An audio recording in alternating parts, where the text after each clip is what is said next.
काला काला वाला ये शेरवानी का क्या चक्कर है मिस्टर भदौरिया? देखिए, कमाल की बात है। देश के अंदर में चर्चा बजट पे होनी चाहिए कि बजट अच्छा है कि बुरा है, कैसे लोगों को यहाँ पे लोग लुभावन बजट दिया जा रहा है। तो चर्चा किस पे आ रही है?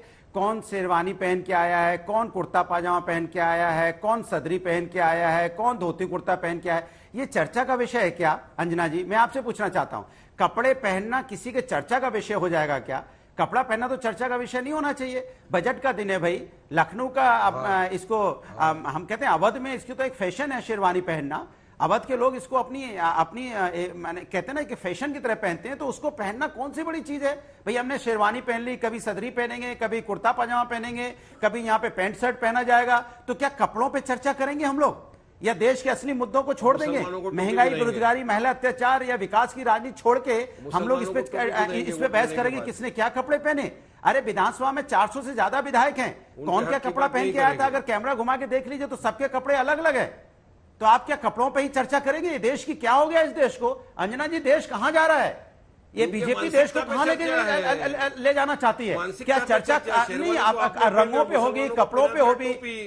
कमाल है भाई, उनका नाम लेने को क्यों डरते हो? कमाल है भाई, माने कपड़ों पे चर्चा होने लग जाएगी तो ये तो पता चलता है कि भाई भारतीय जनता पार्टी का एजेंडा क्या है। एजेंडा पता चलता है कि आपको मुद्दों पे चर्चा नहीं करनी है। चर्चा करनी है तो आप बजट पे चर्चा करिए ना।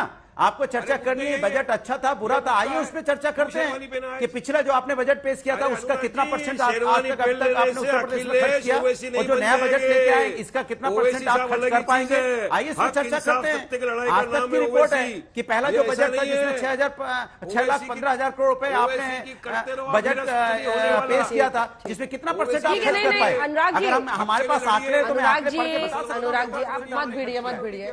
कहाँ शेरवानी पे आप ही कह रहे थे, शेरवानी पे क्यों डिस्कशन कर रहे हैं? शेरवानी पे आप बोलते चले जा रहे हैं।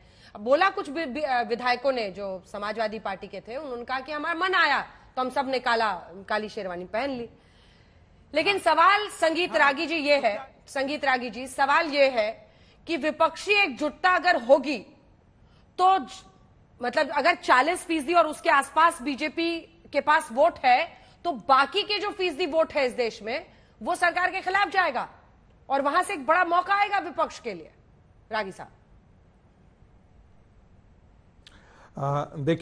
देखिए अंजना जी, दो सवाल है, क्या विपक्ष एकजुट हो पाएगा, और दूसरा सवाल है क्या विपक्ष एकजुट होकर भी नरेंद्र मोदी को हरा पाएगा।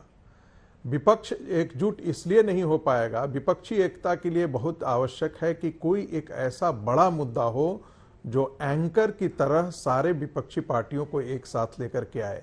दूसरा, एक सर्वमान्य उनमें एक नेता होना चाहिए जिस पर सबकी आम सहमति हो। आपको ध्यान होगा कि जब जेपी आंदोलन हुआ था तो जेपी सर्वमान्य नेता के तौर पर उभरे थे।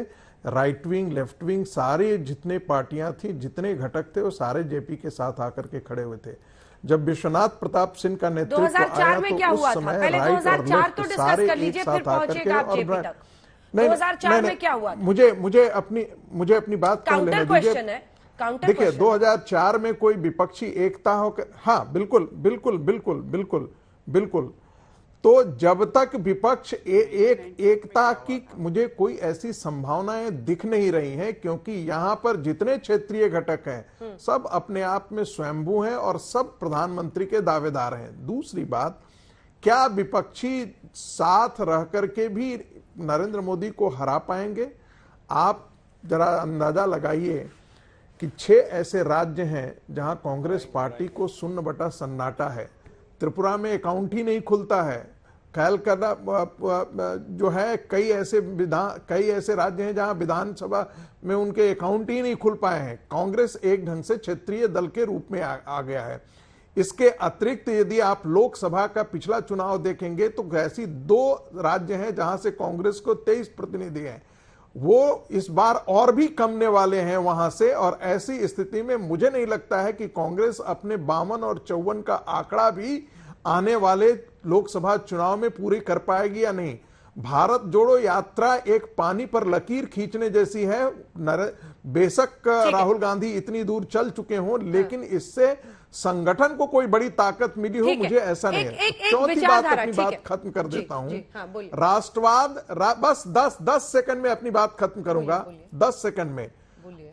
भारतीय जनता पार्टी के राष्ट्रवाद, हिंदुत्व, विकासवाद और सामाजिक न्याय जो जमीन पर उतरा है, उसको मात देने में ये सारे गणितीय समीकरण फेल करेंगे। ये कोई भी काम नहीं आने वाला है। ठीक